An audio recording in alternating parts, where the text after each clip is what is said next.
netizen shared a brief video clip showing a typical morning reading session of high school students in China who were preparing for the college entrance examination. The sessions always take place at 5 a.m.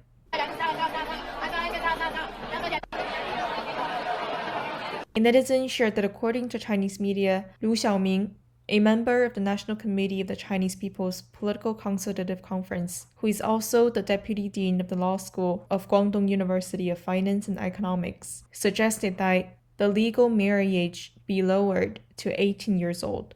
A netizen wondered, is he essentially suggesting that Chinese students are encouraged to start relationships when they're still in middle school or high school? A netizen replied a quote saying that don't put too much hope in college education in China. 40% of the courses that are taught at universities are offered for the purpose of brainwashing students. 30% of the knowledge that are taught are outdated.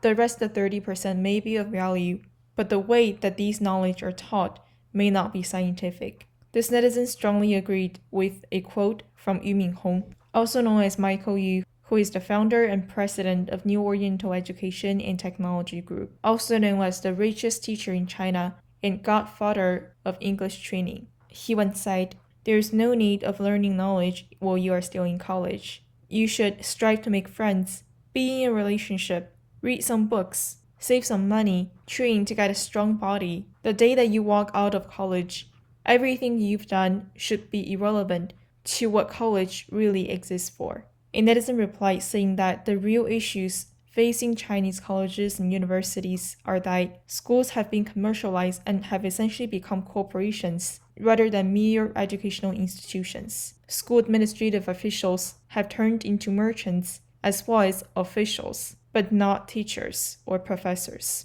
nor instructors whose job is to impart knowledge. And college education no longer talks about traditions and culture, but instead has become an avenue to preach the value of efficiency and spread propaganda about politics.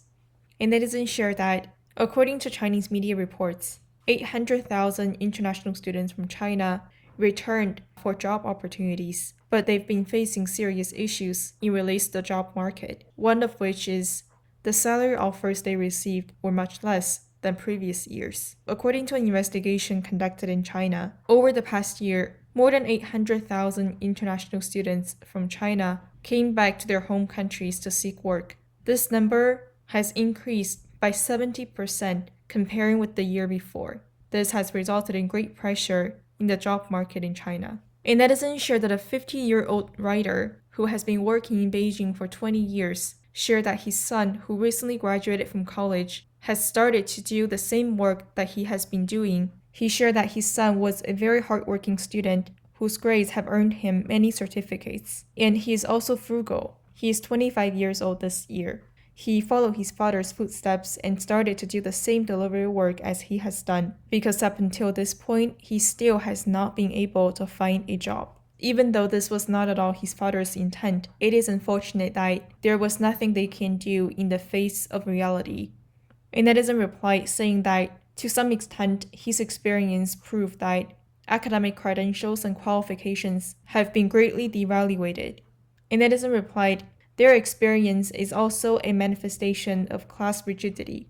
A netizen replied saying that, perhaps fundamentally, the commercialization of education in China, as well as the Chinese government's policies of dramatically expanding the enrollment of international students by drastically lowering academic standards and offering them numerous incentives, including priority over domestic students in regards to job opportunities. What we know about cases like master's graduates doing delivery work because they could not find a job after graduation are just mere facade, and in order to resolve these issues, the root causes need to be addressed. A netizen replied, saying that perhaps there are young people in China who lost their hope upon hearing news like master's graduates doing delivery work because they have no additional way to make a living. A netizen shared an announcement regarding delivery workers' plan to go on a strike on March 8th. This was planned as a nationwide strike, and the purpose of doing so is to help the deputies in the National People's Congress while they are holding the two sessions, better understand the real-life experiences of ordinary Chinese workers. While in the meantime, protest against the big corporations' violations of workers' rights, and also oppose the traffic police for their abuse of power. A netizen that seems to be living in mainland China shared that it has been particularly difficult to be able to bypass the Great Firewall lately. The life of delivery workers has indeed been particularly exhausting, especially in the face of the big corporations' exploitation of their rights, which has been happening for a very long time. A netizen commented, in this notice, it mentioned that this nationwide strike is irrelevant to politics, but in reality, all the social welfare issues that relate to people's livelihood, especially in particular groups, and in this case, the delivery workers, are closely related to politics, except for issues like natural disasters, are all closely related to politics, in the sense that they are actually inseparable. Child, we will take you in. Child, we will bring you home. You'll be a flower that sees the spring. Soon a dove flying high